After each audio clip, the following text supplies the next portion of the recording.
BNP chairperson Begum Khaleda জিয়ার সবশেষ update জানাতে রাজধানীর এভারকেয়ার হাসপাতাল থেকে যোগ দিচ্ছেন সহকর্মী রাব্বি সিদ্দিকী। যাচ্ছি রাব্বির কাছে। রাব্বি, খালেদা জিয়ার স্বাস্থ্যের বিষয়ে কি আপডেট আপনার কাছে এই মুহূর্তে আছে? গতকাল আমরা জানি তার ব্যক্তিগত চিকিৎসক একটা ব্রিফিং দিয়েছেন, এর বাইরে কি কিছু জানবার সুযোগ হয়েছে কিনা?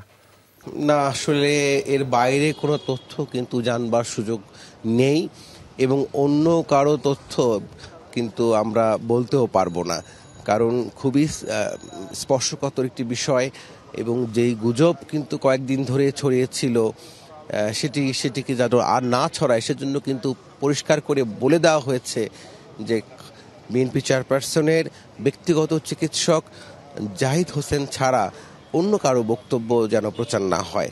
সবশেষ যে তথ্য যেটি আমরা দেখছিলাম, আমার সহকর্মী যে রিপোর্টে বলছিল যে খালেদা জিয়া চিকিৎসা নিতে পারছেন এবং সেই সাথে আজকে লন্ডন থেকে একটি চিকিৎসক দল আসার কথা রয়েছে এবং সন্ধ্যায় চীন থেকে আরেকটি চিকিৎসক দল এই এভারকেয়ার হাসপাতালে বিএনপি চেয়ারপারসনের চিকিৎসার জন্য আসার কথা রয়েছে।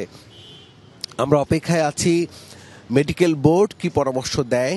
মেডিকেল বোর্ডের পরামর্শে কিন্তু তাকে উন্নত চিকিৎসার জন্য দেশের বাইরে নিয়ে যাওয়া হবে কিনা এবং সেটি নিয়ে যাওয়া হওয়ার মতো কন্ডিশন আছে কিনা সেইটি জানার জন্য কিন্তু আমাদেরকে কিন্তু অপেক্ষা করতে হবে। এবং আজকে যতদূর জানা গেছে মেডিকেল বোর্ডের একটি বৈঠক আছে, সেই বৈঠক থেকেই কিন্তু জানা যাবে যে আদত বিএনপি চেয়ারপারসনকে চিকিৎসার জন্য দেশের বাইরে নিয়ে যাওয়ার সুযোগটি আছে কিনা।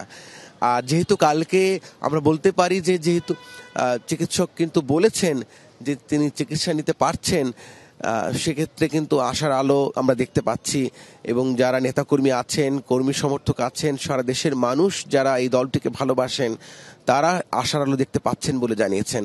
তো স্বস্তির খবর এই যে চিকিৎসা নিতে পারছেন এবং সেই সাথে আমরা মেডিকেল বোর্ডের যে পরামর্শ সেটি জানার অপেক্ষায় থাকব যে একই সাথে চীন এবং লন্ডন থেকে যে চিকিৎসক দল আসার কথা আছে তারা আসার পর নিশ্চয়ই মেডিকেল বোর্ড একসাথে বসবেন এবং একটি সিদ্ধান্ত আসবে যে তাকে দেশের বাইরে নিয়ে যাওয়া পসিবল কিনা। সেজন্য সময়ের প্রয়োজন এবং সেই সময়টি কিন্তু চিকিৎসকরা বারবারই বলছেন ধৈর্য ধরতে হবে। নেতাকর্মীদেরকে বারবার বলছেন যেন এখানে হাসপাতালের সামনে যেন না আসেন। ধৈর্য ধরা ছাড়া এখন এই মুহূর্তে অন্য কোনো পথ খোলা নেই। ধন্যবাদ রাব্বি।